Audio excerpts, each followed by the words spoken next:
scooch over here, my friend. Make sure you're pushed all the way back. I tried. Oh, let's see. Hold on. If I get my slouch going the other way. There we go.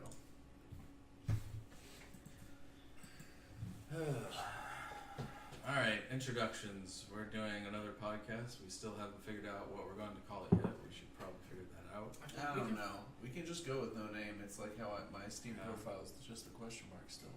Yeah. I mean, a name would be nice to say in these little beginning things, but it'd also be nice to constantly refer to the fact that we're trying to figure out a name. Meta. See how long we can get this going. But that's the hook. We never name our podcast. Yeah. The unnamed. The podcast with no name. Yeah, the podcast of no name. Yeah. But we're back with I'm Astrid Aphid. I'm Retconned.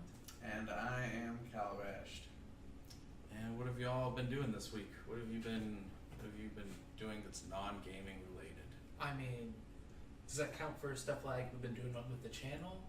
Because I haven't been doing too much otherwise. Yeah, I mean, I guess you can talk about your video editing.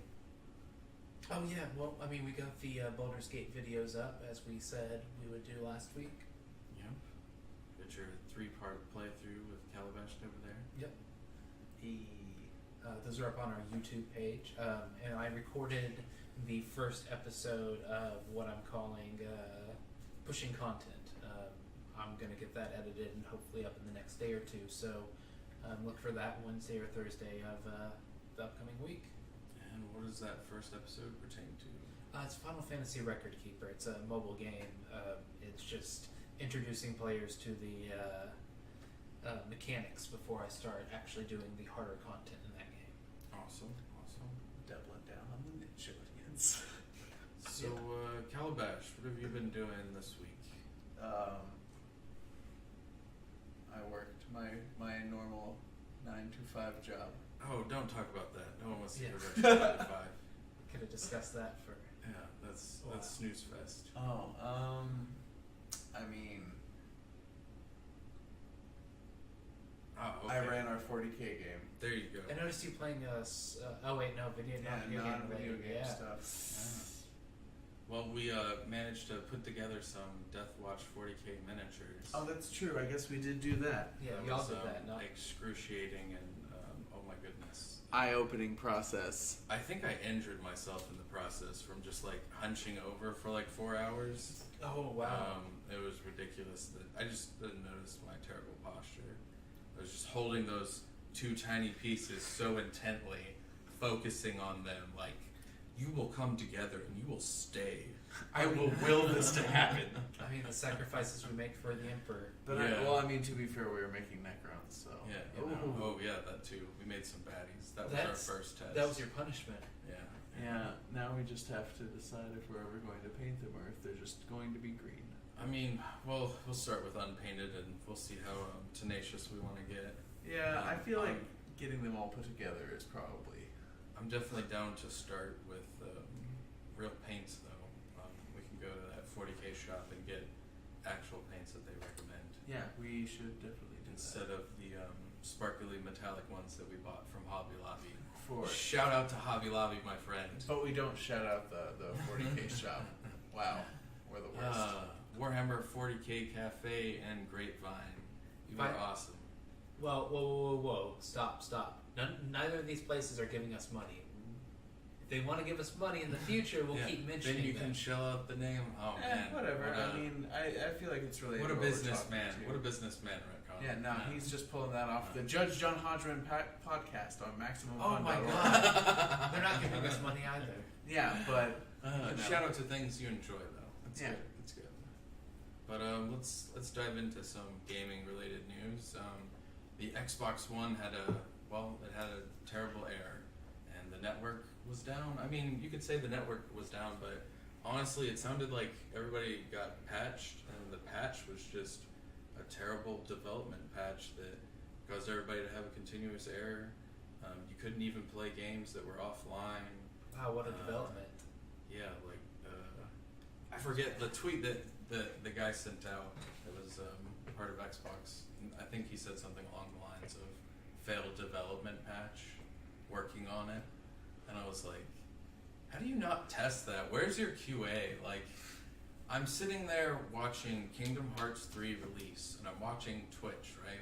And a guy is fully cosplayed in a Kingdom Hearts outfit, and he's super excited. He got his channel running, and there's like, thousands of people there just waiting for him, and he loads it up, and it comes up with a black screen, and it has this error basically telling him that he needs to restart his thing. He restarts it, and nothing happens. And chat lets him know, hey, it's not just you, it's everyone. Literally everyone. Yeah. And the funny thing was, he actually had two, PlayStation 4s and PlayStation 4 copies of the game, and he was literally contemplating whether or not he should open those and just immediately start playing Kingdom Hearts 3, or if he should try to run to GameStop real quick in order to get like another copy so that he could still give out the wrapped PS4 and the wrapped PS4 copy of Kingdom Hearts 3. I watched him for an hour just twiddle his thumbs being like, surely this won't just be like an all-day thing. Eventually I gave up. I was like, I'm not going to watch a guy just fail to connect to Xbox Live to play Kingdom Hearts 3. Well, at least that's not something that happens too often, and there's not a lot of instances of patches breaking games and causing a lot of bugs. Oh no, that never happens. Oh wait, then there's Fallout 76. Oh, our are boy we coming back there? Bethesda. Oh man, Really? Bethesda. Treading these grounds, this battlefield. We used to love you, Bethesda. Now look at you. You're middling at best. Oh. So they recently had a patch, and when I say patch, that's a stress of the word because they really just broke things. They uploaded a previous build, so all of the things that they had previously fixed in what you would normally call a patch were now back and broken again. So a widescreen fix, yep, that was gone. If you had a widescreen monitor, nope, you ain't doing that no more. You ain't playing Fallout 76. No, sir. Incorrect item weight, super simple things like bobby pins were overweight. So you would literally be encumbered because you're carrying like 100 bobby pins and they have like 10 times the normal weight. Absolutely hysterical, but it also drives players frustrated and nuts. See, I feel like now is the best time to ever watch anyone who streams that game because you're just gonna watch them. I mean, that's what you want when you watch a stream is you want to watch someone struggling against something that you're getting an immense amount of entertainment. Yeah, Schadenfreude. Yeah, there you go. Also, duplications. I mean, they never run away, but when you go back to previous builds, that means the previous exploits work again. So things that they had worked out months ago that allowed you to duplicate items, once again, were in play. Hey, giving power back to the players. Yeah, yep. I mean, that's true too. Honestly, I feel like Fallout 76. I don't own the game, I haven't connected online, but I feel like, especially with NPCs not existing in that game, I only can imagine this barren world in which there's a couple of hackers that's just duplicating their items and just trolling each other and endlessly grieving each other, and then a 16-year-old hops in and is like, what is this garbage? No, from the posts I read on Reddit, because I still can debate on getting it from time to time because the Fallout franchise was my first Bethesda game. I've always enjoyed Fallout and I've gone back and played the originals since then, and it seems like the community that is still there is very committed to staying there. I don't know. I read Reddit recently, and all the forum posts were talking about how they were leaving. Oh, really? Yeah. You see, a lot of the stuff I've seen on the Fallout 76 subreddit, they're just dying on the hill for them. The last two that I saw were specifically pertaining to the patch and said, I had stuck around through all this garbage, but you literally bringing back old bugs literally has broken me. Because it's you had fixed them, and now they're back. You just can't come up with an excuse. If you knew you were going to load that previous build, you should have fixed those repairs before loading that patch. Yeah. It's not like you fixed something that was amazing in the game or detrimental to players. In fact, quite the opposite. You did minute fixes and then broke everything that was seemingly important. But again, the Fallout franchise, we'll find out soon whether it's going to even stay with Bethesda at this point. I mean, I doubt they'd sell the IP. I mean, but they might pay someone else to handle it. Oh, that's true. Kind of what they did with Obsidian. Yeah, they might say, "I'm sorry, we don't know what we're doing anymore." Oh man, Obsidian's new game does look pretty dope. Obsidian's new game does look good. I'm excited. It for just that. reminds you that the best people that did Fallout was another developer. Yeah, I don't know who else still with Obsidian. I don't know. You're doing great though, Obsidian. Yeah, for real. That trailer looks amazing. Yeah, as long as the game can live up to like 3/4 of that trailer promise of it. What's the game called again? Oh, I can't fucking remember. Like Outer Worlds, I believe is it. Speaking of games that need to live up to their hype, Anthem. Oh, hey. I'm sure they got their server space and players were able to play. Finger guns. Exactly. Yeah. The phaser sounds. Yep. Whenever shots fired, because all we do is talk Exactly. shit. Yeah. Let's editor's note. Add phasers here. Yes. But yeah, Anthem's off to a rough start. They had a free-to-play weekend. Their servers were a little bogged down, connectivity issues. Which is hilarious. Although considering EA's, we touched on it last time. Yeah, it's you could say typical AA. You hope for better, right? No. It's never going to get better. No, you should still hope though. You can still hope. No, It's just that's how you get hurt. impractical. It's an impractical expectation at That's this true. point. It's not realistic anymore.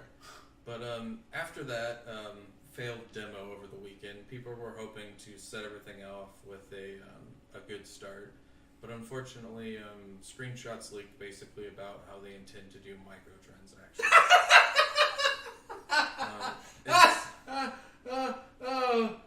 Sorry. It's horrible because they specifically promised no loot boxes, but of course they have to have.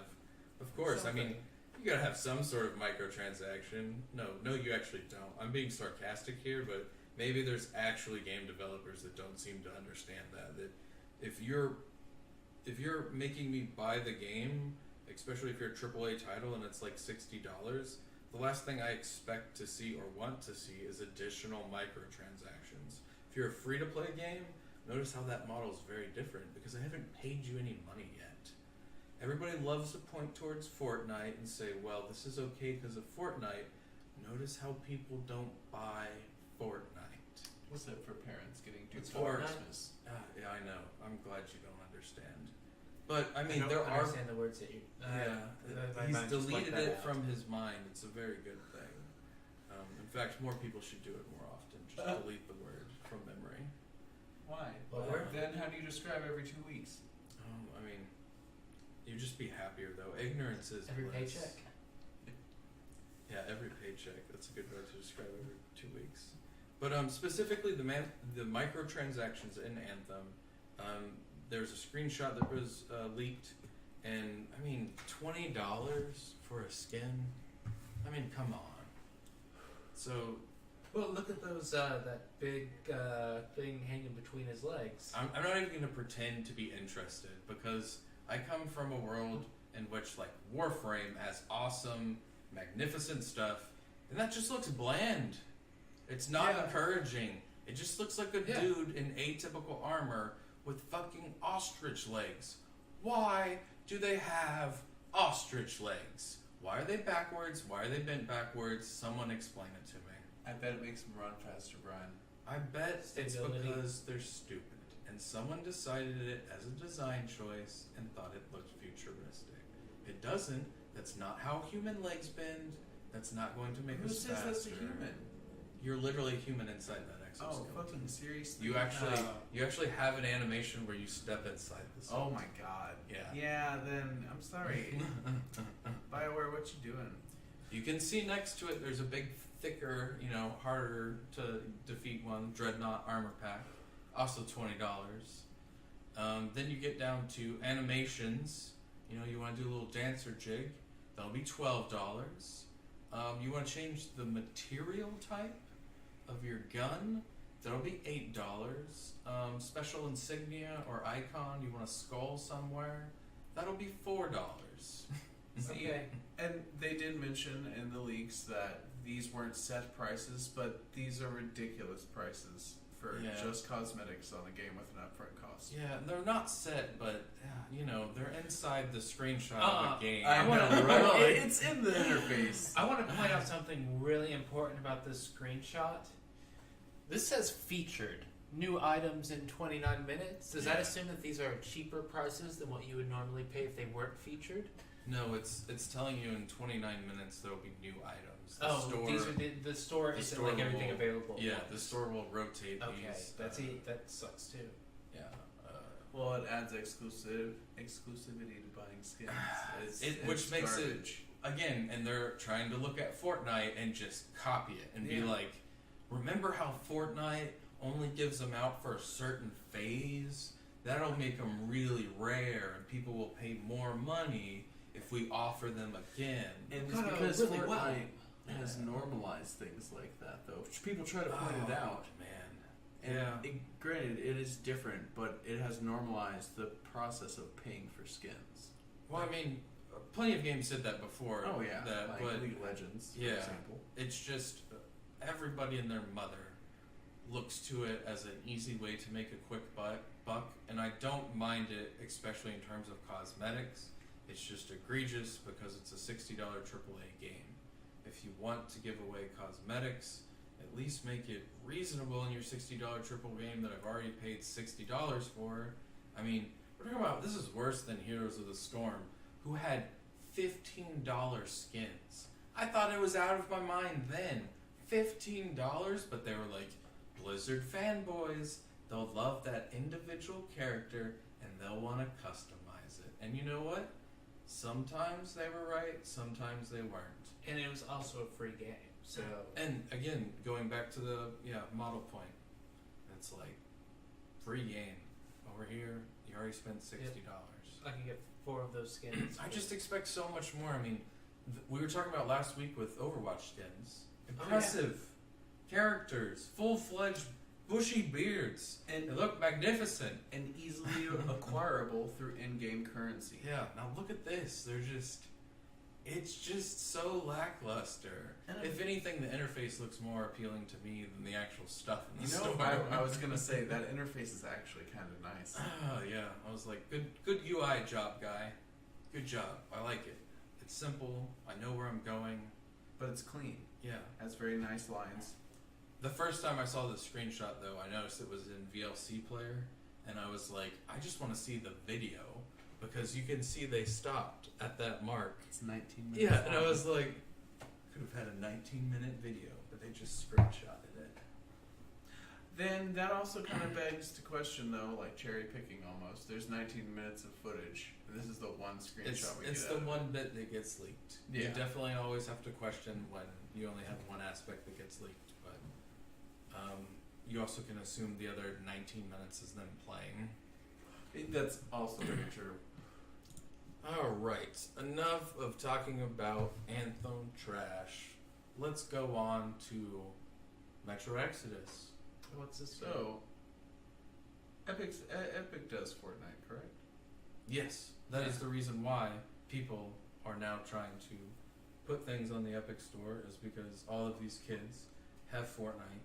And on top of that, they've recently said, we'll actually give you a better percentage than what Steam does. Oh, so they're trying to compete with Steam, and I guess Origin at this point. I mean, to be honest, I hadn't even thought about Origin until you said about it, because it's not on the Steam, I just don't buy it, because I'm at the point where I'm locked in. Like, I've spent enough time and I've spent enough years and hours of gaming that my entire library is on Steam, and if they just crumble, I'm fucked. But if it remains dominant, then it's just a beautiful thing, because I can just log into my Steam library from anywhere, have all my games, have all my saves, have all my content. And unfortunately, because the competitive launchers are new, they just don't have any of those features yet. Yeah, unfortunately, the only They are way behind. Yes. Unfortunately, I have to use Origin if I want to play Sims 4. That's not on Steam. See, And it sucks so badly using it. The the original games I remember being on the store is, I want to say, Fortnite, and then for some reason Ark was on there, and I thought it was weird because it's obviously like already on Steam, but again, if you get a larger percentage from selling, why not go there? Steam actually has specifically said in rebuttal to this this article that we've read, which we haven't even dived into it, about Metro Exodus, that people are competing with Steam, and I'm paraphrasing here, but they obviously have competitors, and there's going to be people that have price drops against them, so it's going to spread the need for competition and encourage them to swap. But Steam just feels like it's unfair because you've done it at the last minute. If you wanted to pull out beforehand, that's fine. But in vast reality, what it looks like is you're making Steam look bad because now they're saying, well, we can't honor those keys. They did honor all the digital ones, but not the physical ones. So to highlight back in the original article, Metro Exodus basically switched from the Steam store to the Epic store 2 weeks before launch. And they said that they would allow the Steam pre-orders that were digital to be honored on Steam. But if you decide to buy a physical copy, you are actually going to get an Epic key instead. And all future orders would be then through Epic. So the people who did Steam pre-order digital downloads, unaffected, because they're still going to get their original Steam digital downloads. Steam's going to honor that. Everything's a-okay. The people that are affected are the ones that wanted physical copies, which I imagine has to be a small margin. I don't buy physical copies anymore. I assume that's like a collector's thing. You're still wanting maybe a game manual comes with it. I don't even know anymore. But you're getting the physical box for the PC. I don't even think a disc comes in it. It would just be the key, right? So it would just be the Epic key. That's kind of weird to think about now. Yeah. But the people that were upset in response to that are the ones that bought physical copies, wanted it to be on Steam, and are now getting it on Epic, because Epic kind of lacks a lot of the features that they want. Primarily, cloud saves. Oh, wow. And if you don't know what cloud saves are, basically if you play a video game on your PC, and you save, you turn it off, a lot of times you want to go play that game elsewhere, maybe on a different computer. A cloud save basically uploads that file to the cloud, and next time you log on to Steam on a different computer, it syncs that save, so it was like you were playing on your original computer. More likely what happens is gamers actually run out of space on their hard drive and say, oh, I haven't played this game in a month, I'm going to uninstall it. Well, if you uninstall the software, 9 times out of 10, it also deletes your save file. So you would lose all of that progress if you went back to the game. Gamers understand this, so they really hate the idea that their new game that is going to have progression, that needs to be saved on their computer, has to stay there permanently. That there won't be any assistance through the cloud save because Epic just hasn't touched that yet. They haven't, along with a variety of features. I have notes written down here: user profiles, user reviews, basically just them discussing their own games, whether or not they're good games, whether or not they're bad games. Who are these people that are discussing them? Do they have any type of mods? Do they have any types of groups for those users? Steam's infamous for its item trading. Continuing on, they have things like library sorting, account sharing if you want to share games with your family or friends, streaming. They have their own streaming service, and they have built-in software to allow you to stream to other services, screenshot sharing, user-created guides, and wish list if you want to buy video games for other people. A lot of those things aren't things that were created before Steam. Steam came up with these ideas and basically built up what we perceive to be the standard requirements for a library of video games. A lot of those things are extra, but most importantly, cloud saves. Just the ability to uninstall your game, not have to worry about losing all the content, coming back to it months later, reinstalling it, and starting off right where you left off. So there's a lot of people that are upset about that. I've never played the Metro games, but I mean, it seems like not the smartest move, but at the same time, money. Yeah, that publisher probably got a giant lump sum of money paid by Epic in order to do that exclusivity deal. The irony billing, the exclusivity deal is limited. It's not like, Last of Us or something, or Persona, that's just forever on the PlayStation and will never come to the PC. I don't know why, because you're evil. It's just a 1-year exclusivity deal. It reminds me of Tomb Raider.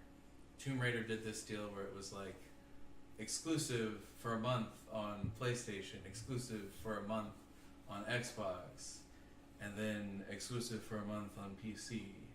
And I'm like, that doesn't mean exclusive at all. What it means is that PlayStation comes out 1 month before everybody. Yep. And then the next month it's no longer exclusive because you've had these delayed releases. But yeah, so they say a year later they'll finally put it on the Steam store. Yeah, and then So- once that happens, my guess is if the game's any good, it'll start actually making money again. Yeah, ironically. It's kind of a win-win for the developer. Yeah, it also shows you that the whatever percentage that Epic is offering, and I think it's like 10% more than what Steam is offering, obviously wasn't the whole bargain or the whole deal there. Because if they were just solely concerned about that percentage, they would never say, hey, after a year we'll throw it onto the Steam Yeah, store. exactly. But yeah.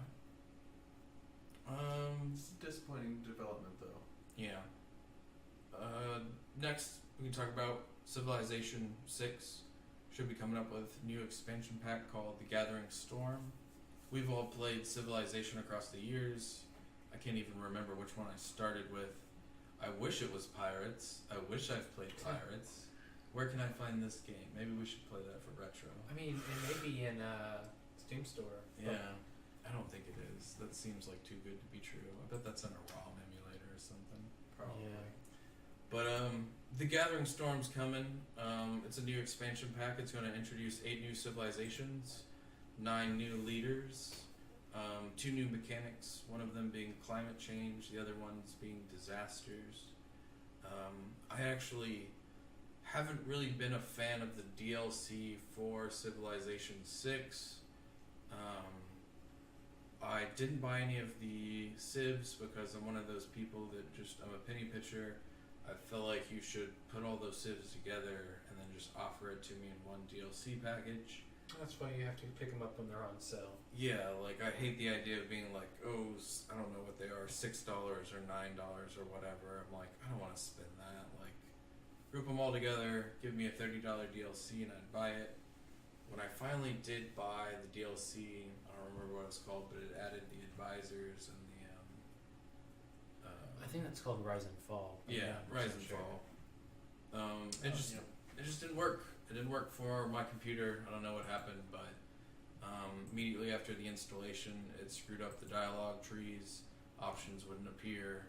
Maybe it was a graphics issue. Maybe it was a Windows 10 thing, but that put a sour taste in my mouth. But I am cautiously optimistic about this new one because of the new mechanics of climate change and disasters. They seem fun. They seem cool. I love the idea that you're basically going to evolve the terrain that's around everything.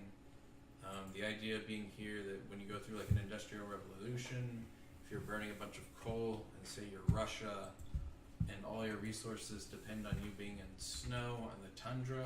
Well, guess what? That coal is going to cause climate change. It's going to heat up the immediate surrounding areas with greenhouse gases. And then your Russia frozen tundra is going to turn into a tropical wonderland. And that's going to ultimately harm your civilization because you're dependent on those types of frozen tundra tiles. But it should also be like a weird way to combat other civilizations by proxy, basically using greenhouse warfare against them. I'm gonna build a city next to your capital on this coal just so I can pollute your city. Yeah, like what I was thinking about is if they were real dominant, like the rainforest or something, and it's like, oh, now all the rainforest is gone. There's specific African. It's Brazil. Okay, there's specific ones that are like, I need rainforest tiles. You give me all these bonuses and stuff, and it's like, yeah, like if I know that, I'm gonna set up shop next to you and kill you with CO2. We'll cut all your trees down. But the second mechanic is disasters, and basically they're going to be caused by this sort of karma of the climate change.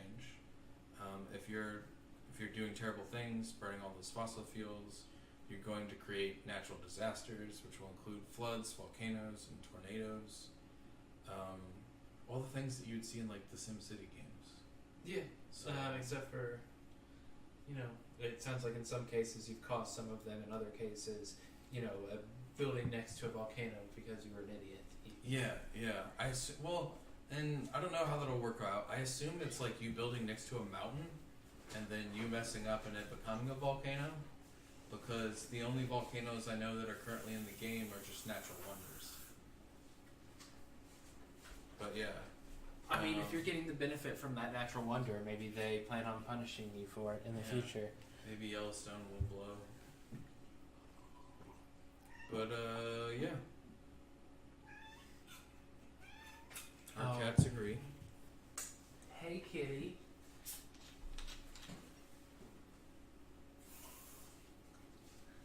The cat hour on the No Name podcast. Speaking of Yellowstone blowing, that's actually a fear of mine that it's gonna happen in our lifetime and we all get to just watch as we die. Well, I mean, I feel like that's one of those things that's like it would a lot of us happen. are going to die almost instantly. Sorry. No, we aren't. We're in Swag. Texas. We're like right on the borderline of gonna get Suffocate. annihilated instantly or get to suffocate through Yeah. ash and fun. Hmm. Yeah, I don't know about that. Look it up. You won't know, sleep well. of all the things to worry about, I'm not really concerned about Yellowstone blowing because what am I going to do about it? What is science going to do about it? Oh, we can try to nuke it a couple of times and make it happen What? early. I'm just saying, like, I worry about things that I could, deal with. Like, what if someone stabs me? What if someone shoots me? What am I gonna eat for lunch? I Go don't- for some lunch right now. It's late for lunch, but all right. Is it, Brian? I mean, yes, it would be dinner. I already had dinner, so I have to have the meal after. Second lunch. Yeah. Second. What about lunch. breakfast? Well, second breakfast will be after second lunch. I mean, You go in reverse. depends how hot it like you. Yeah, are. and then you start throwing things like linner in there. I mean,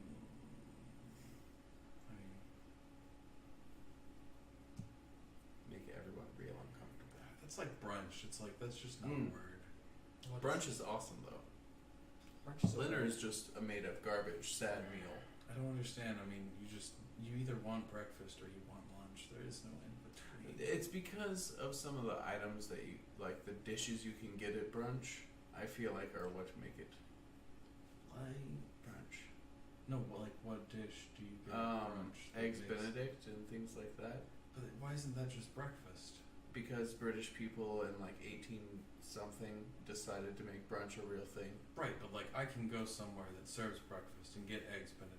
Like that's not just. It Yeah. has to be like, oh, it's not 11 o'clock, sir. We're not serving brunch yet. Yeah. I understand. It's just a term for late lunch, right? I feel like No, I feel like we need to so, go to a British place. Like now. when I Order eggs Benedict when I and waited waffles. tables, our brunch was literally from like 8 in the morning till 3 in the afternoon. Oh. I'm even more confused. That just Because- feels like you're serving breakfast until 3 in the afternoon. Basically, brunch became, it's only on the weekends, Saturday, Sunday, and it's the meal that you're allowed to get shit canned drunk at off mimosas and Bloody Okay. Marys in public It's for the drunk people. with fancier foods No, I than understand. average It's not intended for me. breakfast food. Yeah, it's not intended. Although, like, It's chicken and waffles is a brunch item that's Oh, well, pretty chicken great. and waffles is fucking And, amazing. exactly. I feel like those are things that you have to discover about like textures and stuff, like peanut butter and jelly. There's just certain foods that go together. I could really use a mimosa right now. Well, That's you're fucked. You ain't got no mimosa. I ain't got no mimosa. You don't. You gotta have Jameson Irish whiskey.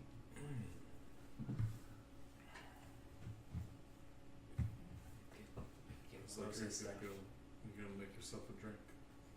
No, not right now. Okay. All right. Well, moving on. So, what's everybody been playing this week? Tell us. Right, huh?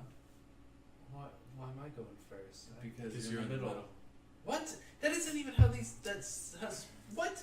That's not how pages work. Pages, you start from either the left side, or if you're doing it in the Japanese style, the right side, and you read from that But what if direction. you're cross-eyed? We're not pages, Skylar. Yeah. Also, I we're don't not understand books. this We're argument. people. We're not inanimate objects. That doesn't logically follow the correct. Anyways. I agree that that's non-logical, but there's 3 of us, and 2 of us have agreed on the solution. Yeah, because you're in the middle, where you shall always be. I mean, how does it work if I refuse, if I adamantly don't? Okay, so I've been playing Octopath Traveler. Oh, is that the game with the weak spear guy? I hate you so much. I wish. It's the one with I wish. amazing 3-dimensional retro graphics. Now the battle has truly been joined. Oh my god, I hate you so much. I know that's him too. I'm sure that's just what he hears in the background, like all the time. Your house is very quiet, and it's just the battle has been joined. yeah. Oh god. It has Weak spear guy. Yeah, I don't like the voice acting isn't the best in it, but the combat system went from standard role playing game combat where you're JRPG going through menus, selecting So attacks. standard JRPG combat. Yeah, what did I say? RPG combat. I thought I said JRPG. You said RPG and then you said JRPG. I'm just it's nitpicking. fine. Continue. Anyways, in the later game, once you're higher level, you can do some crazy strategies, like having a character use an ability that gives all of your character a buff, and that buff can be something like, oh hey, elemental damage is reflected back, and because you're fighting against a spellcaster who does nothing but elemental attacks, and you're stacking this one ability because you're feeding battle points into it with another character, because I'm sure you're all understanding what these words mean. You can suddenly reflect all of the magical attacks from this character and cause them to kill themselves. See, I got that part, and that sounds pretty dope. Yeah, it is. It is pretty dope whenever you get through all that. Seems like there's a lot of variety in your character's spells and abilities. Lots Oh, of for sure. avenues and how to play. Every character has a main class, so like you'll have your cleric, and then there's a side class that every character can choose from, and you have 12 choices that you can pick from, but every character can only be one of those. So you have like Nice. You got a bunch of subclasses for you to customize. yeah, so you can have like a cleric, sorcerer, or warrior, hunter, things like that. Right. Very cool. Very cool. So, what have you been playing, Astrid? Oh, I've been playing lots of things. I played RimWorld for a little bit yesterday. I want that. RimWorld is great. It's also super depressing because your colonists can just die so easily. It's so ridiculous.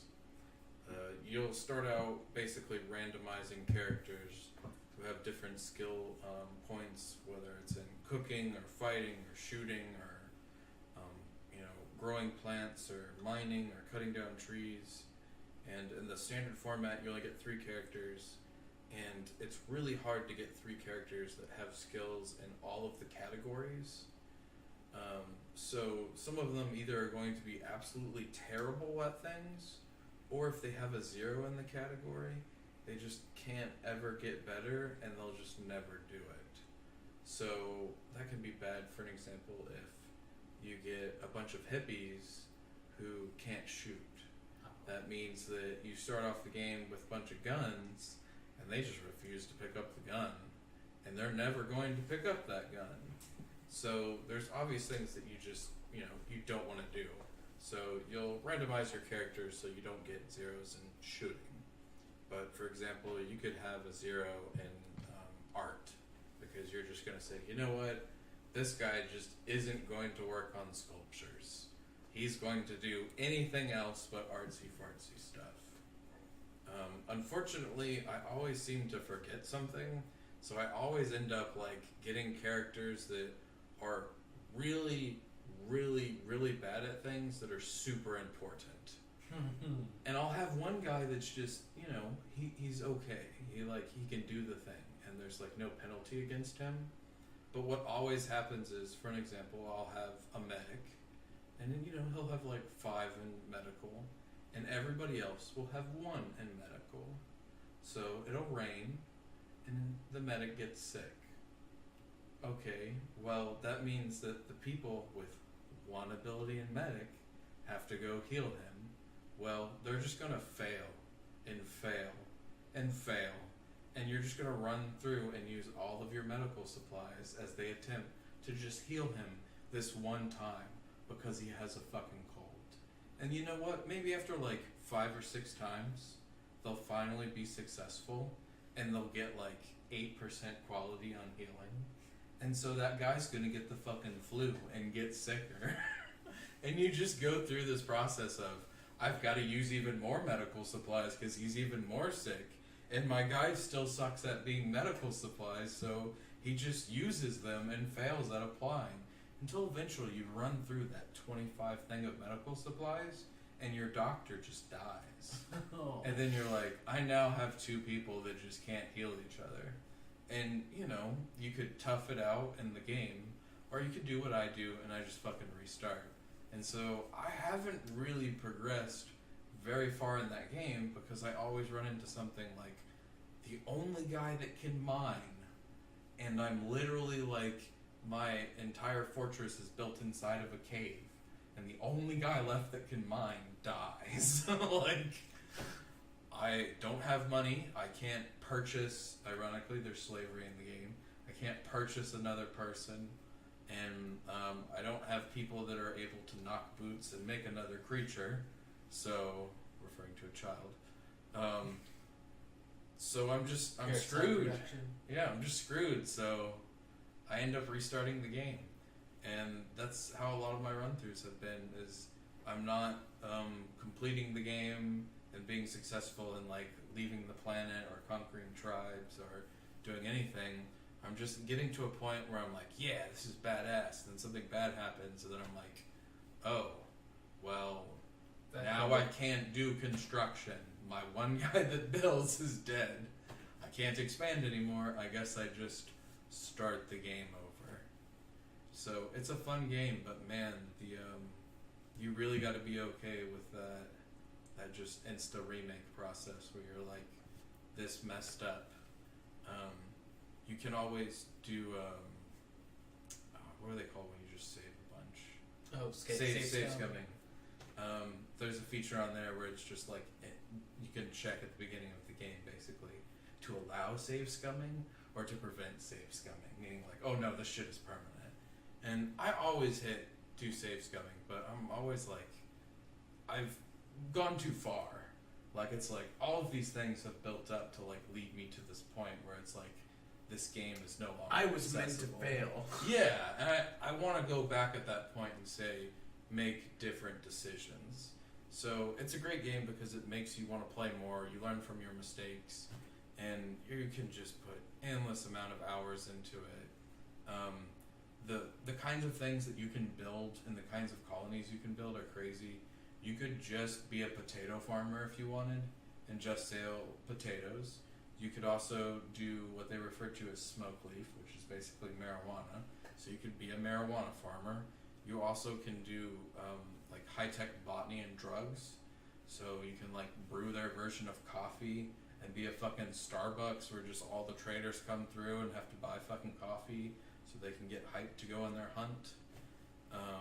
Or you can like be an armory or a machinist, build like a bunch of armor for people or a bunch of weapons. People come through buy weapons. But the end goal is actually to get off the planet. And I've seen so many people that just, they don't even focus on that. Like, they're so into the game of just constructing their civilization, their city and stuff like that. And then it's like at the very end, they might go mess with another tribe. They might try to like go take over someone else. It's kind of funny how everyone I see on Twitch is like touching the first 20% of the game, and the other 80% just seems to be in the ether. Sounds pretty awesome. Yeah. Reminds me, actually, so just wanted to say this real quick. There's a Reddit user, I'm not sure how to pronounce it, but it's SRGRAFO. Okay. He has a RimWorld comic that is fantastic. And he posts a lot of comics on Reddit. I think I saw how he got his username recently. Yeah, it's like a marker. Yeah, exactly. I remember that. Yeah, Like, that's clever. that guy's great. Simple. We just gotta keep it simple. He saw something, thought it was funny, and he took it. Well, that's awesome. RimWorld sounds pretty fun. Reminds me of Rise to Ruins, but more difficult. I was gonna say it is very difficult. They have different difficulties in terms of letting you be like a peaceful builder, or they just have like a savage mode where there's a dude with a mohawk and he just makes all this crazy shit happen, and it literally tells you it's random, it's unfair, and I'm like, yes. That's Do actually that. that's how my infamous canary game happened, where a turkey basically killed my 3 guys, and then my guy starved to death carrying the turkey back. It's random. It's unfair.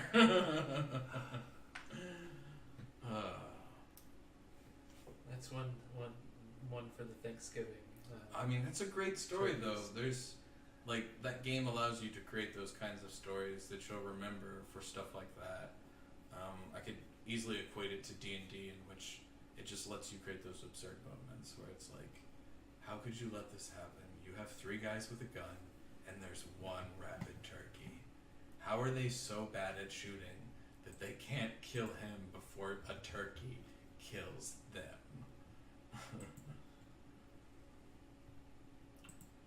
But yeah, what have you been playing Calabash this week? Quite a bit of things. Yeah? Been bouncing around a lot, never found anything to scratch the itch, besides Overwatch, but that always does. Yeah, Overwatch is good. But I actually played some Rise to Ruins, which is this interesting little build game. There's a peaceful mode, and then there's 2 other difficulties, which is, I think it's traditional and then survival. Mm-hmm. But it's similar to what you're talking about with RimWorld, but you build your camp, you farm resources, build farms, and you have no control over your villagers, besides like assigning them through a job task up in the top left corner. Mm-hmm. And occasionally wanderers will come and join your village, or your people will, have kids and increase your population, and that's all you really want to do. Oh, people will die from old age too. Is this like a castle builder? Or? Kind of. Yeah. But at the same time, down generally to the opposite corner, like say you start in the top right corner, Mm-hmm. well, this stuff, I can't remember exactly what the game calls it, but it's down the bottom. I think it's like defile the ground or something like that. But it spawns in the bottom left corner, and creepy little monsters will spawn out of there and come up directly beeline to your village and start murdering everyone. Oh. So you have to build like towers and defenses and like train troops, or else everyone's gonna die. It's really fun. It's got honestly, the soundtrack on it is fantastic. Yeah, I love listening to you play that game because it is really good. Looks like some nice little 32-bit graphics, some top-down overview. It's got a lot of animation there going. Some of the coolest parts about this is the level of customization you can have. The massive cities you will wind up building. Yeah, it's very like Factorio-like. Oh yeah, and some of the coolest part about it, one-man developer. Always good. He has now made enough money to where he has turned off his Patreon, and the amount of money you donated to him, he paid you back double it. Wow, what a man. He gave, and also, donating X amount would get you free copies of the game, the soundtrack, things like that. So this developer really went above and beyond. That's some character right there, man. Like, that is amazing. Yep. Yeah, I was gonna say that was pretty impressive. I might check that out. It is really fun and deceptively difficult. Yeah. Because you have to be managing people's heat, you have to manage water, food, and you really need to build some actual defenses, or else you're gonna get wrecked. Let me pause you there. What do you think of the Steam feature? We were basically browsing Steam to see the game that he was talking about, and in the bottom right-hand corner it lets you know, hey, there's someone live streaming this game right now. If you'd like to see you're it. also a god, and you have magical fucking powers. Oh, that seems... And there's magic in the very world, different. you build, okay, so there's this stuff called essence, and cutting down trees will create essence, farming food creates essence. You absorb the essence, and you can either use it to create stuff, or you have, elemental damage towers that use essence because magic takes essence. You can build warrior golems that'll patrol in areas and just kill whatever the fuck comes into it. This game is great. It is insanely difficult, though. So this guy's strat, this is what you're supposed to do. You start your base town, you build torches out to the corrupted area, and then you wall it the fuck in, and only make certain avenues that are heavily defended that the monsters can even think to travel through. Right. Kind of a base defense kind of scenario. Yeah, kind of a tower defense game mixed into this.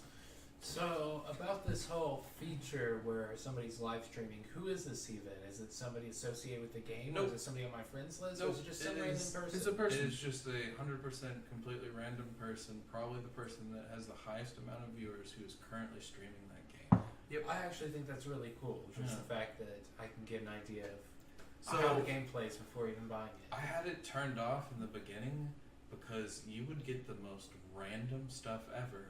Because if the game was new, whoever just wanted to stream it first would be like the head on. This guy has his computer's actually pretty good, because you see how much is already built, or you saw it on the minimap. He's running this at ×2 speed. There's only 1, 2, and 3, and the dev has a note in there, and it says, once you start getting to mid game, don't ever turn it on 3. It'll just Kill you. your computer will need to restart. Yeah.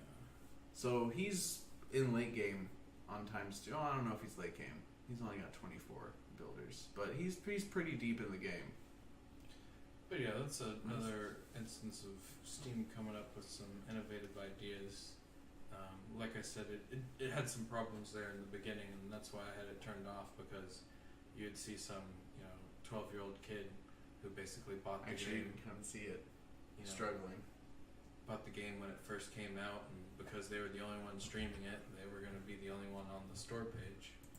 But seems to be perfect now, especially for our intended uses. Oh yeah, I mean Steam has really honed their product, because I think one of the best reasons for Steam being what it is they have consistent reviews from other users. Their user base is so huge. They're like the third-party independent provider.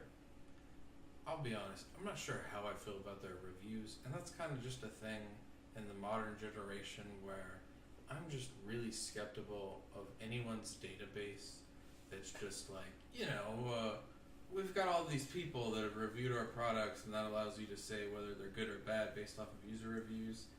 And it's not that Steam is like egregious or anything, but I'll be honest, when I'm looking at Steam reviews, it's me reading them, and the ones that pop up are like, hey, these have 50 funnies on it because what they're saying is super funny. If it's not funny, then it's 100% negative, and it's just voted up to the top. I rarely see ones that are positive voted up into the top. However, the ones that I do see that are positive and voted up into the top, you have to expand them and hit read more. Yep. And it's like 12 fucking paragraphs. And with like actual it's critiques like, yeah, and it's shit. like 1,200 hours into game, you know, and they're going level by level and, you know, explaining all the issues. But I'm always going to be skeptical of that, especially because when you go and just look at normal Steam games, a lot of the reviews are just there for comedic effect. They've tried to separate that with the funny, helpful system, but you know, it's just opinion. It's like going to Oh yeah. it's like going to International Movie Database or Rotten Tomatoes and saying the users claim this movie's bad, but I like it. Should I feel bad? No. Like, it's just a difference of opinion. It's good that they have those, and like we were talking about before, it's a perfect example of if you don't have them, we kind of wonder what you're doing. So, for example, with the Epic Store, we're like, you know, how can we even depend? Circling back. Yeah, how can we even depend on you to be honest about your games if people can't even leave public negative feedback? That negative feedback always can be deleted, but you know, good developers like to leave it out there to prove. Does Origin let you do that? I haven't even opened Origin. I don't think Origin has reviews. Like, the only reason I would get Origin is if someone gave me Assassin's Creed. And it's like, I won't buy it because I know it opens through Origin. See, I'm really sad about it because I want to play Battlefield, but I also really don't want to reinstall Origin on my computer. Yeah. I went through the crap of trying to get Anthem installed, and I had to recover a password, and that was frustrating enough. And I was like, see, Steam, I know my password, it's in my phone. Well, not my password, but the Steam authenticator's in the phone. But it's like, boom, takes me 2 seconds, I'm done. Everybody else playing catch up, basically. Yeah, because I mean, Steam's been at this for a long time. All hell, Gabe. Yeah, I mean, honestly, Gabe is. You are a god. Thank you, Gabe. Now make Half-Life 3. He's never gonna do it. Well, expectations are so high that perhaps. Even with the story leaked. Well, I mean, that's just hogwash, right? Hogwash. Never believe the hype. Never. Whatever. I'll get hyped if I damn well please. I mean, they'll make a Portal 3 or Team Fortress 3 before they make a Half-Life 3. Yeah. Yeah. Easy. Well, I would almost put money on that, but I don't like to gamble. You think that Explains why no one Steam's takes ever my going to put bets. out a third game of any kind? Yes, I mean, they are infamously afraid of it, but I also think, with respect, that when you make an original franchise, most of the time the sequel isn't as good. However, they're a very good developer who has made sequels that are often better than the original. Case in point, Portal 2, 100% better than Portal 1. There's just no way that I can believe anyone saying otherwise. They took the simple idea and just multiplied it by 1,000, and every time I look at that game, I'm like, wow. Coming back to it years and years later, it's amazing. And then I remember there's multiplayer, and I'm like, oh my goodness, like there's so much in this game. So much. I've never played either of them. It's if you like, again, here. we talked about puzzles. I hate the shit out of puzzles. And that's the deal, like, you have to, have you played Antechamber, Retcon? I have not. I think I actually own it. I But want like- us all to attempt to play Antechamber. See, I'm not a big fan of like the shooter puzzle games. I like. I mean, it's other not form of really, puzzle games. there's like a gun in it, but you're not really, like, it's not a shooter. I wish. Right, we I could just- have I don't a like that multiplayer 3D super version hot. of it. Yeah.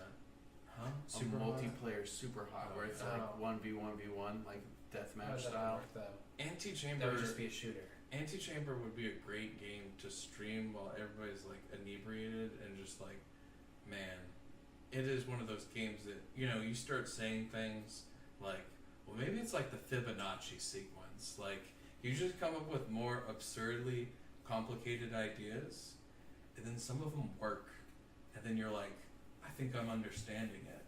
Like, it gets really crazy, and I really love stuff like that. angels and demons. It's just one of those things that you think about complex patterns and stuff like that, and you're like, no, that can't be right. Then you spend another 10 minutes on it, come up with a new idea.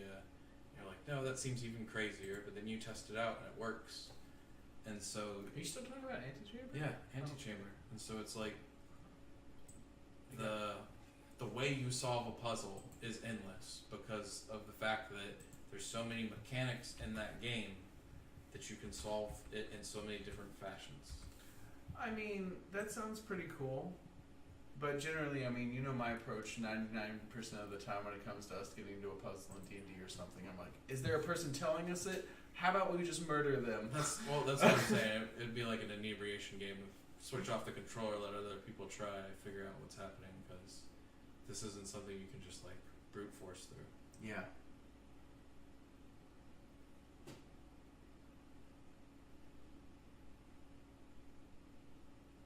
Why would you pick blue again?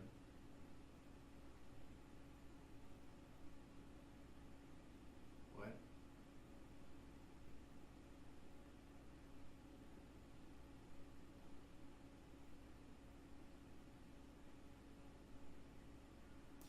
Well, you know, in that it's obviously making a joke about, you know, do you take the red pill or do you take the blue pill?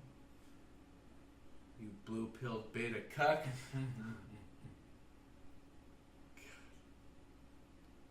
Watch out for the anvil. Well, no, he wasn't watching. He was picking something up. I shouldn't even try. Yeah. We're watching a trailer. Yeah, if you want to call that a gun, that's the gun. I mean, I really like the art style in it. It's Yeah, it's pretty very fun. colorful. And I was gonna say that's what kind of keeps you involved in the game is that you have fun while playing it because everything that you're doing looks cool, feels cool. It's just obviously you stop and hit parts that are frustrating that you're like, what do you want me to do, huh? You want me to cross multiply with an irrational integer in order to come up with an answer? And the game's like, no, I want you to figure out how to do a double jump. Without having the actual ability to double jump. It's like, well, you'll figure it out. You just gotta look in the right direction. See, okay, so I don't know why. Oh, the hand-drawn art style of that game really appealed to me, and it reminded me. So, Richard Boylan, it's a channel on YouTube. You should check it out if you're into 40K. Mhm. He has done a YouTube series called Hell's Reach, and he completed it recently. And this animated series of the book Hell's Reach, he basically hand drew for the first portion of it, all the scenes that he animated.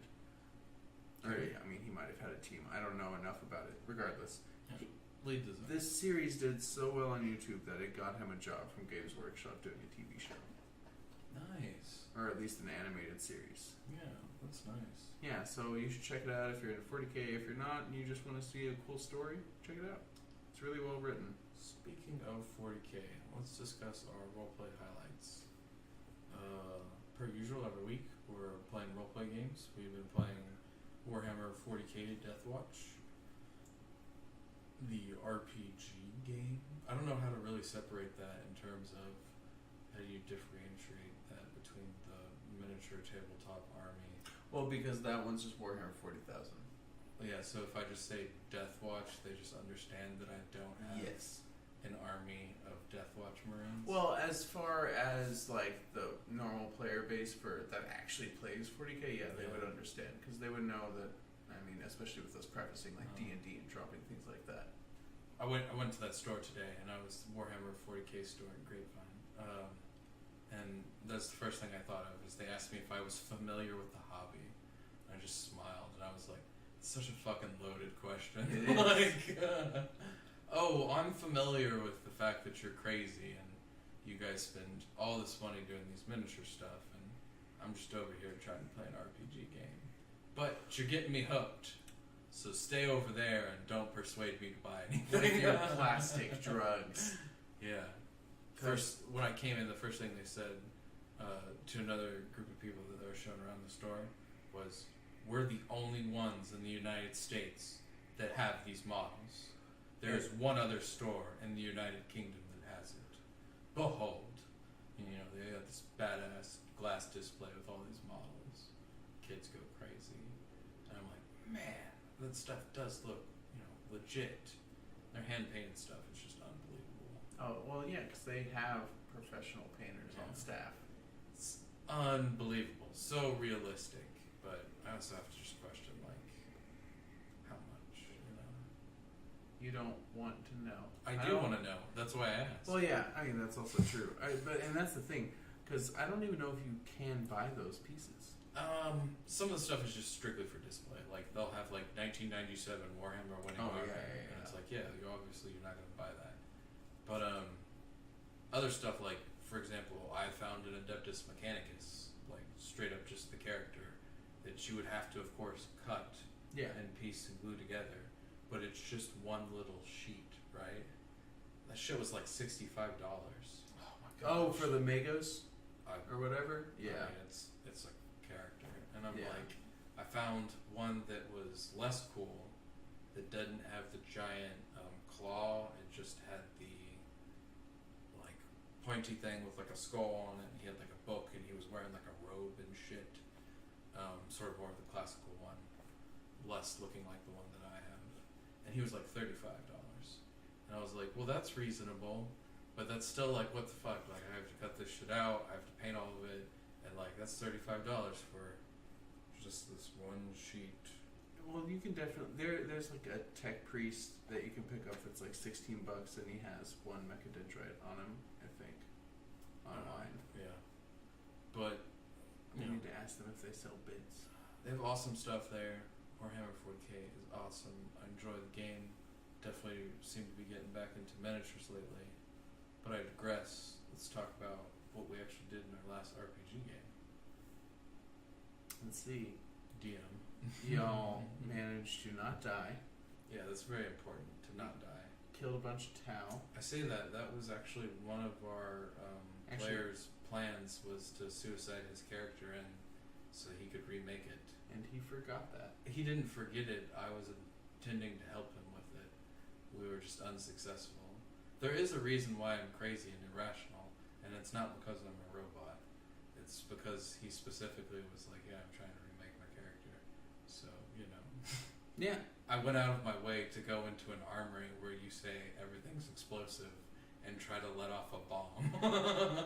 Well, I mean, you would all be remaking your characters, though. And you would blow up a very large portion of the thing you're on. I don't think you understand. I'm a robot. I mean, I'm backed up to a cloud. I'll continue as the spirit of the machine. My consciousness will live. IBM 2. Yes. I'll just back me up into another solid state. Skylar will just make some other demon's name. Beelzebub? No? No. I mean, I just think of the original demon's name. I don't know what your actual... Belial? Yeah. Oh, Beelzemon. Well, actually, my name is Baalzamon.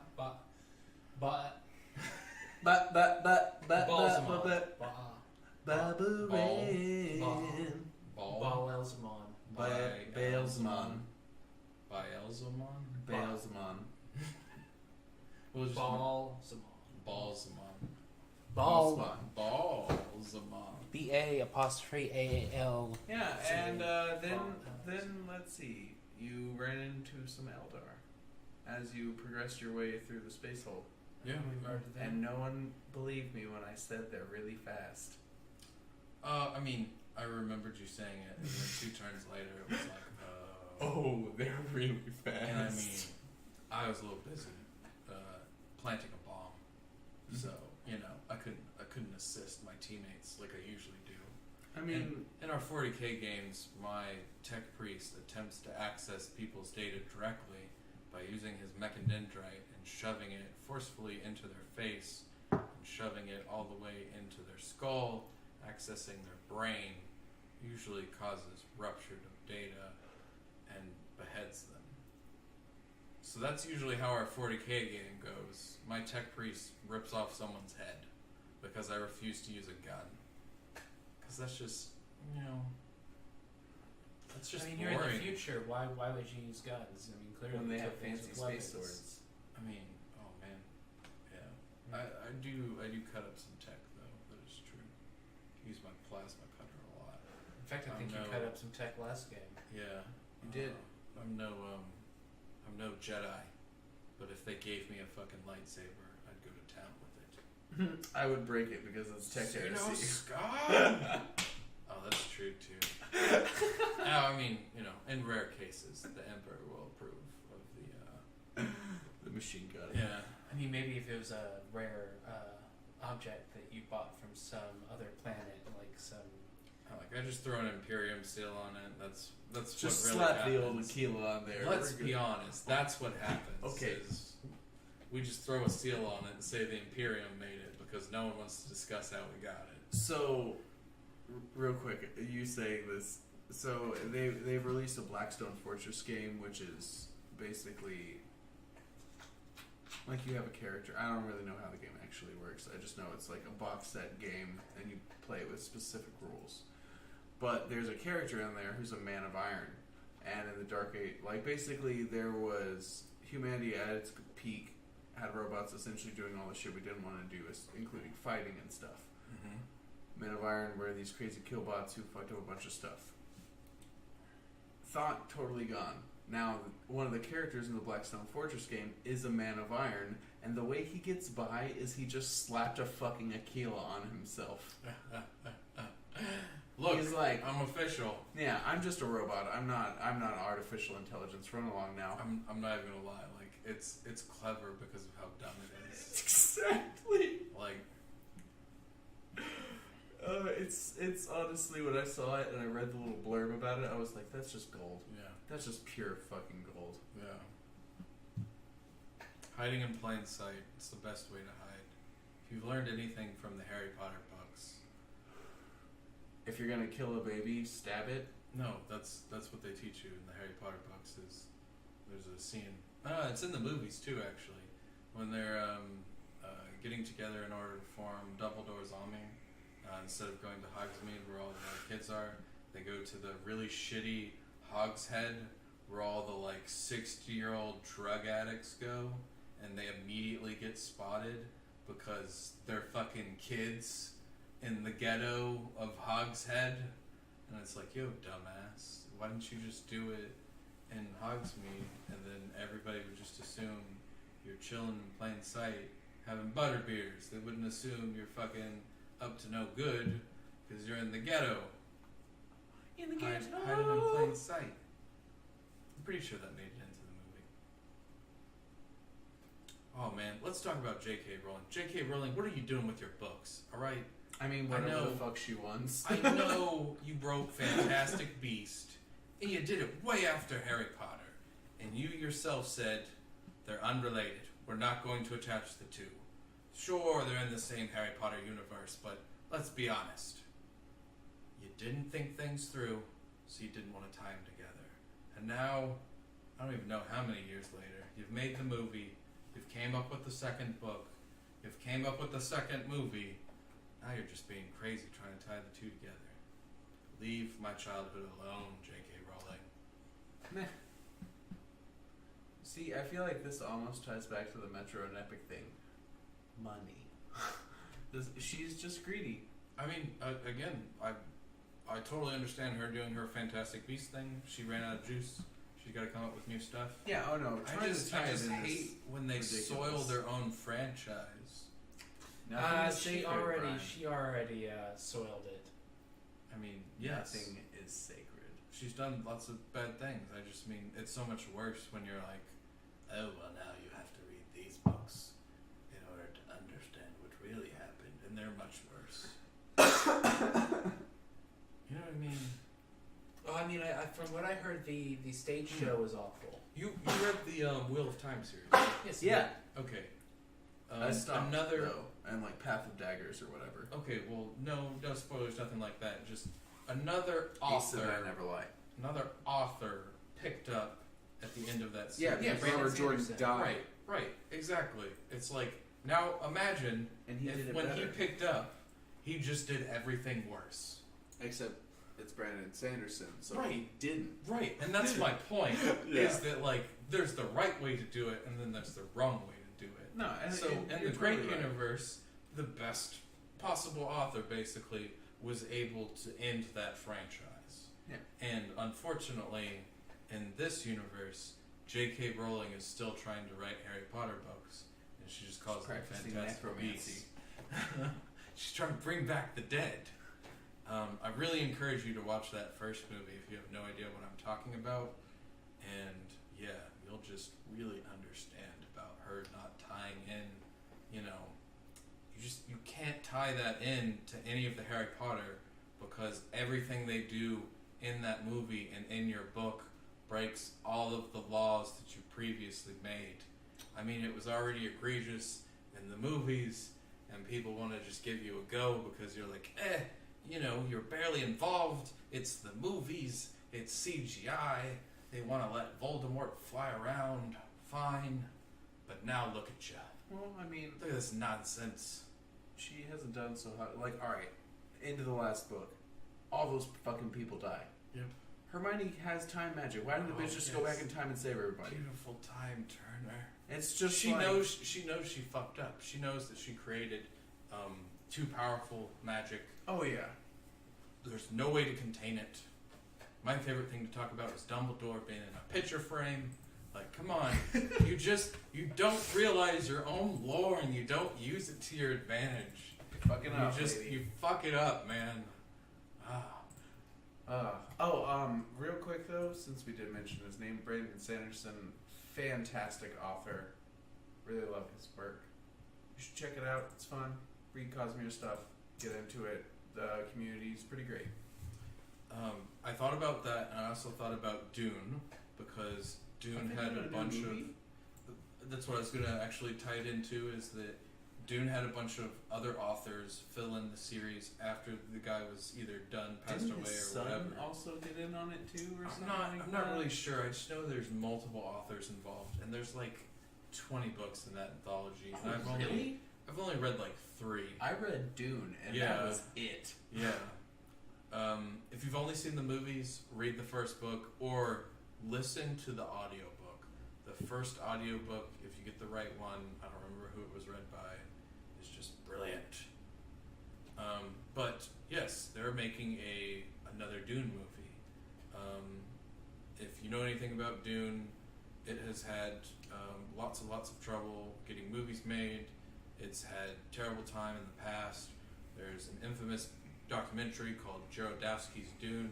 I believe it's on Netflix. I encourage you to watch it. It talks about how basically the perfect Dune adaptation would have been made with this gentleman, Jodorowsky, along with infamous artists at that time, such as Salvador Dali. Can you imagine a Dune movie that Salvador Dali did? If you know anything about Dune, I hope you just snorted a really big line of melange. That's spice, not cocaine. Because, man, Salvador Dali doing Dune. I would love to live in that universe. Take me out of this one, put me in that one. The cultural experience that would have occurred by Salvador Dali doing Dune would have just been mind-blowing. Would have been like everyone just dropping LSD for the first time. Wasn't the director that really weird dude who made that one movie? What was it called that we were watching? Tried to watch. You're thinking about Holy Mountain. Yeah, the Holy Mountain. No, I don't think so. I think that's a Okay. completely different director. I hope so. I don't know. Who's that done by? Look up Holy Mountain on that. Yeah. Do not watch Holy Mountain. I do not recommend Holy Mountain. Holy Mountain will give you nightmares. You will not understand Holy Mountain. Holy Mountain is not something to philosophize about. Holy Mountain is something. Alejandro Jodorowsky. Oh, it is him, Yeah. Jodorowsky. I mean, he is known for his craziness. Yeah. What was his other movies too? Anyways, he's renowned for his 1970s movies and 60 movies that are sometimes and often banned in foreign countries. what's the other one? There's the Holy Mountain. Just click on the guy Drodowski and see what he's. Oh. I can't imagine the comments on there. Like, I hope they're talking about The Alchemist. I'm gonna paint you a picture of what occurs in some of his movies, and maybe El Topo is the one that gets banned. Oh wow, that guy. I mean, he's certainly towards the 70s now. But in one of the movies, for an example, a man who looks like Jesus Christ This is the Holy Mountain. gets drunk and then falls asleep and passes out inside some sort of temple. In that temple, they actually make candle wax figures. They then basically make a mold of him while he's passed out. He wakes up. They have finished all of the molds, and they're all lookalikes of him getting impaled on a cross. And this is basically, trying to preface the idea of what do you think Jesus would think if he woke up one day and saw himself being hung on crosses everywhere across the planet? He'd probably think it's pretty offensive, right? Probably Like, not. He He'd probably just be like, wouldn't "It's like for that my as an purpose." idea. But that's the kind of stuff Jodorowsky puts in his movies. Lots of naked midgets. There's the infamous scene in which children get shot, they fall down, they die, and beautiful doves fly out of their bullet holes from their hearts in order to symbolize their souls moving on to the afterlife and going on to a more beautiful, better place. What the fuck? His Their movies, souls are in peace now. his movies are crazy, but the best part, The Alchemist. The Alchemist scene. A man walks into a room. The room is crazy. There's steps leading up to the center of it. It's a very ornate Indian-looking room, and there's an alchemist sitting there on top of a pillow, probably with like a hashish or some hookah there. And you wonder what he is possibly smoking. You wonder what he is doing, and he proceeds to turn. I don't remember what he does. Shit out of gold brick. Well, he takes his shit and dikes it through some process, and I don't remember what he does with his shit. He But takes changes it he itself. takes his poop and turns it into a piece of gold, Okay. Wow. and thus showing the man the power to turn shit into gold. Now, that's of course, it's really hitting the topic on the head. He's basically informing, the guy that he can turn anything that he wants into money. He just has to have the knowledge and understanding of how to do it. And, the joke is you obviously don't need to be an alchemist in order to do that. And it's pretty much at that point when we stopped watching the movie, right? I don't know. I'm going to be honest. I've seen that way more times than I care to. Oh, okay. This is not the first time, the second time, or the third time. Well, then I may have to actually try and finish the movie. His movies are just insane. Which is why I say, if Jodorowsky had made Dune, our entire universe would be different. But digressing back to our original point, the actor who plays in Star Wars with BB-8? yeah, the drone pilot, he also Poe. is in, The he's new Dune. right. I was gonna say he's casted to be, I think Duke Atreides, in Dune. I believe that's right. I believe he's gonna be the father figure. Maybe it's the son. I don't know if I messed that up or not. But I am very interested in seeing this new Dune movie. I hope everything goes right. It seems like they've at least got some decent actors on point. I actually really like that guy in Annihilation. If you have not seen Annihilation, that is another philosophical movie to ponder about. But I really want to stress the idea that if you think the movie is about splicing genes, you have missed the entire point of the movie. If you watch a YouTube video and they're talking about how the video is about genes and the sequence being edited, no. Go home, turn off that movie. That is not what that movie is about. Look into yourself, look deeper. It's literally about a relationship between two people and how it ultimately Those two people break down each other and form into a new being. Watch that movie with that preset, with that in mind. It will change your perspective on not only life, but relationships. And that is what that movie is about.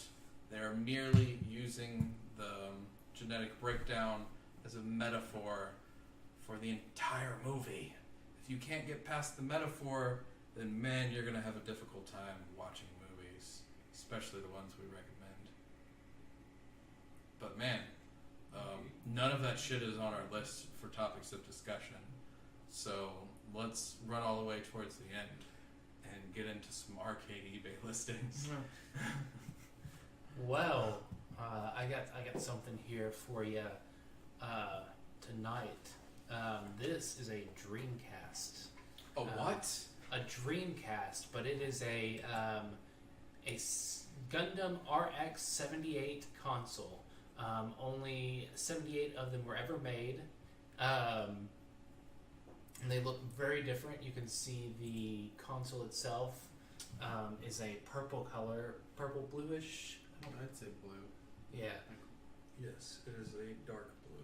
And then it's got the classic button colors of a blue, green, yellow. Did you say red. this was Gundam? That's what the advertisement here says. I assume that is the game that comes with it. Oh, okay, because I'm not going to lie, like, none of that looks anything Right. to do with Gundam. Maybe the Gundam game features a Gundam that's blue. Anyways, it's new in box. It's number 71 of 78. There's even a plate in it Oh, that shows that's a sticker. its number. Designed for Windows CE. Wait a minute. I don't know what Windows CE is, and I work on computers. You're gonna have to Google that for me. Oh, there's not. Doesn't show. Let me see. I mean, I've worked on some shit before. I've worked on a 3.1 computer that runs fucking DOS. Windows CE, also known as Windows Embedded Compact Post Version 6.0. No one ever calls it that. Is an operating system for embedded devices and minimal computers. Yeah, I get that. I got that when you said the word embedded. You wouldn't believe how recent this shit is. 96? Huh. No, look at their last stable update. Wow. What? Yeah, they're still doing this in 2013. I guess. We're not in 2013 podcast. We're in 2019, but Are they we, though? stopped with their latest update in 2013, and they originated in 1996. That means for 17 years they were supporting fucking Windows CE. Yeah, so I'm not sure why this thing is listed as Gundam. I don't think it has anything to do with it because I found it elsewhere and it's not listed as such. And the game it looks like it came with was something called Dream Passport 3. I bet it's just on there as a keyword to get people then be Yeah. like, oh, Gundam. But this one is new. It was new in box. It was only taken out to for the pictures. All right. So how much do you think? Our job here on Price is Right is to try to guess how much it is So without going over. well, we're gonna do two different ones here. We've got two different versions. We've got one that's on a website that is not new in box, and we got this new in box version. So let's start with the new in box. What do you think they are asking for this? $2,500. $800. All right. So Dream Passport 3 Dreamcast Special Blue Edition, only 78 made. They want $12,999. Jesus fucking Christ. Wow, Well, you definitely won that. that was unexpected. I should have guessed, though, for the fucking. With the exclusivity of No. it. I'm not. No.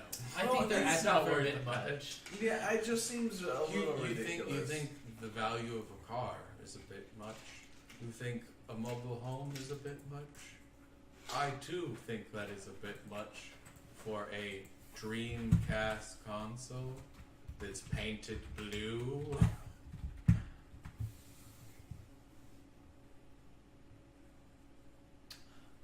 The RX-78 is a Gundam model, And so the painting is based off, I guess, that color, those colors. I guess. I'm gonna stress this again. That shit don't look like a Gundam. Yeah, it Yeah. don't look like Gundam. I mean, Maybe we're just not Asian enough. well, Brian. no, I'm sure they use the exact blue. I'm sure that's it, but I mean, you know what I'm saying? Like, just because I paint something the same color of a Corvette doesn't mean I have like a Nintendo Corvette, right? Like, you Okay, you well, need to do something a little bit more to make that a special edition. If that little game console doesn't turn into like a fucking 6-foot story killer robot, I'm done. so there's Alright. not another one of these on eBay, Mhm. and on top of that, there are 47 people trying to watch this. You know, so Oh. maybe it is actually. Well, yeah, I was like, maybe this isn't that crazy on Well, the amount. maybe they're interested in what it goes for. So not new in box through this website. Mhm. I don't think they have any more in stock. But what do you think they were selling it for? 2,500. $800. We've got it here for $1,995. Jesus, why would anyone pay that? It's a fucking Dreamcast. Like, I get that it's a collector's item and that's why it costs so much, but like, Jesus Christ, that's so fucking scroll stupid. back and just look at it though. It's just like It's blue and yellow and red. Oh, and gray. there's no like, what part of that is like, hey, we put well like what part of that is like, hey, we put extra effort to make it look like a Gundam. You know what I I'm mean, saying? if you Like, scroll back up to it, it's specifically the yellow the yellow square is the most Gundam looking thing to me. I'm like, you know, I could have put a Transformer decal on it and called it a Transformer. It's a Decepticon. All right. Well, great job, me. 2 me, 0 Calabash. What? Oh, for I mean, this one. I mean, overall though, it's 1-2. Yeah, I mean, if you want to keep track of final score, you do that.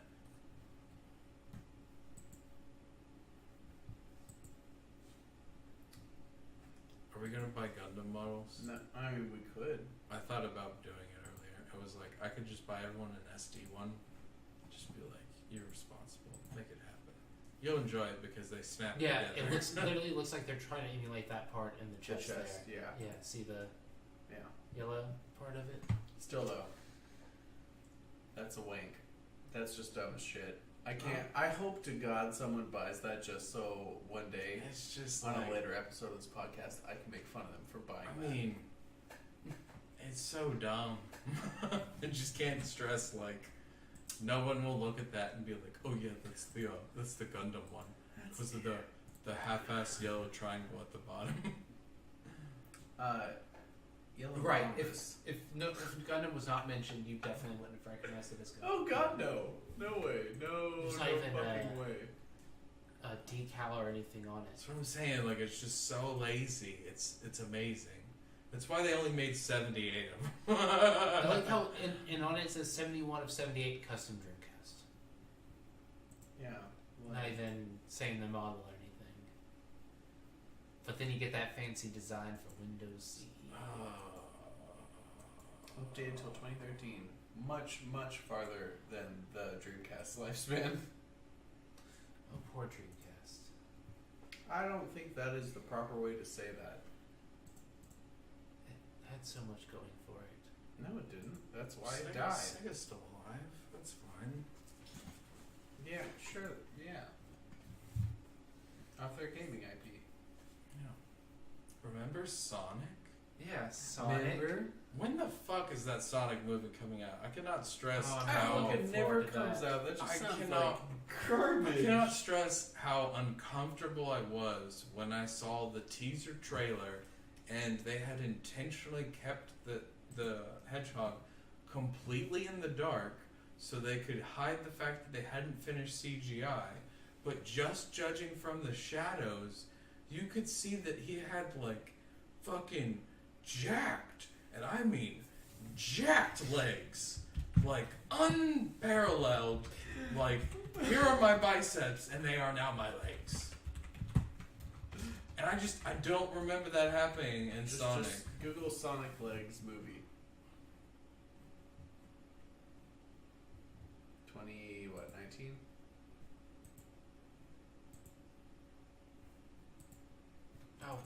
Yeah, I mean, that's just the movie poster. still though, those aren't the scrawny Yeah. spaghetti noodle legs. They did a teaser trailer, but yeah. And I think he just runs in, or they like fade in the image or something. Seriously, yeah, look at those legs.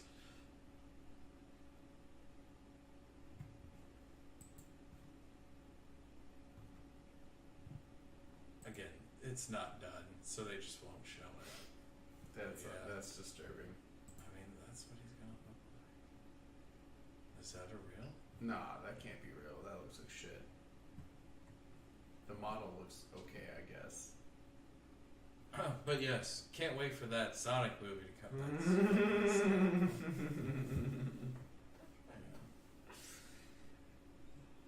Yeah. His legs are really skinny in that one.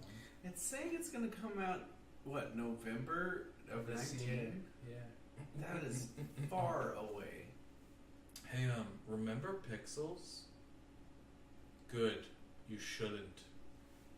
Pixels. What? What the fuck are you talking about? Pixels is a movie made by Adam Sandler.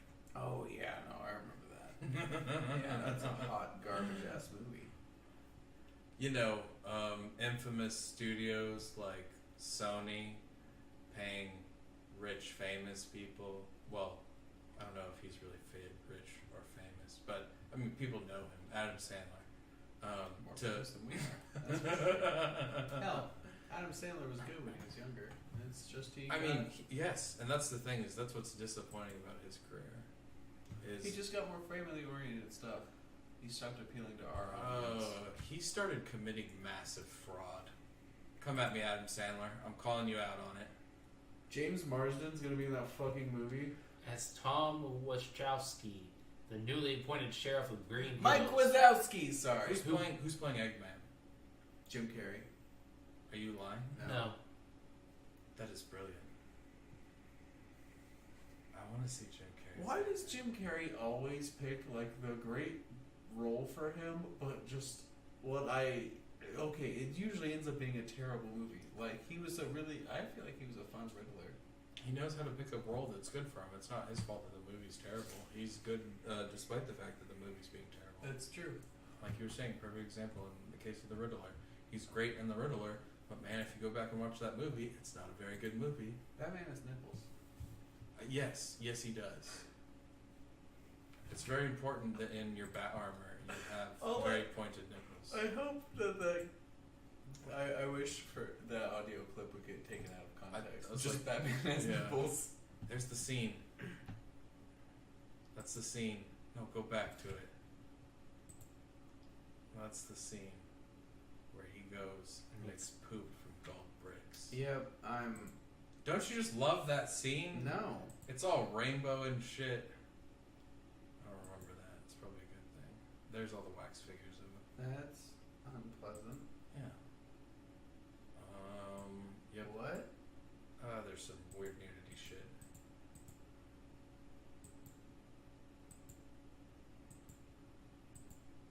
I think some of that's from El Chapo. This is weird. Yeah, Montana. Anyways, we're getting off topic. So, Yeah. speaking of media and recommendations, anybody have anything for us this week? I think we've actually kind of hit all of that. Yeah, I mean, we kind of did discuss it. I mean, have just recommended cut it out through other things and just combine them here at the end. TV shows. Watch True Detective. Oh, well. Yeah. I was like, you've recommended this to me before. It's so good. I was gonna say, I haven't really been watching anything. Usually I'm watching sci-fi stuff. Ironically, Orville and Star Trek Discovery are back, but Star Trek Discovery can die in a fire until it renames itself to something that doesn't include the word Star Trek. You can be a great show, but you literally have nothing to do with Star Trek. Thank you. Orville, you're the new Star Trek. You can just name yourself Star Trek, and we all can laugh at you because you actually do what we want, and we enjoy you. Thank you, Orville, but I haven't actually watched the last 6 episodes. I don't know what's up there. But yeah, your last season was great, so I will continue in the future watching some Orville. However, Discovery, die in a fire. Jesus. I heard you brought Spock into this. I mean, look, Leonard Nimoy is dead. fuck you. Just fuck you. Like, just everybody involved that spoke his name, fuck you. Thank you. This is a public service announcement from Aster David. So, I think the only thing I really watched this week was The Hateful Eight. That's Oh, an shit. older movie. Yeah, that was a great movie. Was that the first time you had watched it? Yeah. Really? Yeah. It was That's dope. great. I It's saw that shit in fantastic. theaters. Ooh, that must have been nice. I feel Yeah. bad for not doing it, but it was a great movie. Yeah. That's the Western and the fucking snowy ass. Yeah. Mhm. Yeah. So I've probably mentioned this before, but with the understanding that that was a Western movie, my aunt took my mother and my grandmother to go see that movie when it released. That's Wow. great. Imagine how that went. It went terribly. Hilarious. Pretty sure my grandmother still has nightmares about what's his face, brains getting blown out all over the place. The dude that was hiding under the floorboards. Yeah. So, yeah. Not a Western movie for family. No. This is definitely. What's the director? It's Quentin Tarantino. Tarantino. Yeah, You should it's- know better well, than that. You know, they're old people. So, you know. I'm excited for his new movie that should be coming out sometime this year. It's supposed to be like, I think, July 26th. Once Upon a Time in Hollywood. Starring, I've not seen this. yeah, that's starring Brad Pitt and, Brad Pitt and Leonardo DiCaprio. Oh. And so it's like during the Helter Skelter scare of 1969, and Leonardo DiCaprio, I think, is playing a TV actor, and Brad Pitt is playing his stunt double. That or it's the other way around, but yeah. Yeah. And it sounds like a lot of fun. I mean, big cast, like lots of people, recognizable people in it. Like, I guess Dakota Fanning is acting again, or she's been in other things. I just haven't noticed her around. I recognize the name. She was like a little The girl. creepy actor. little girl. Creepy little girl actor. I mean, You're already on. oh, she was in Signs. Yeah. Was she? Yeah.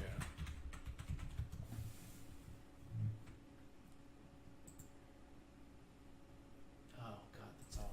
I mean, just use International Movie Database, like. You know, And he was that- already on it too. Yeah, I That's know. the worst part.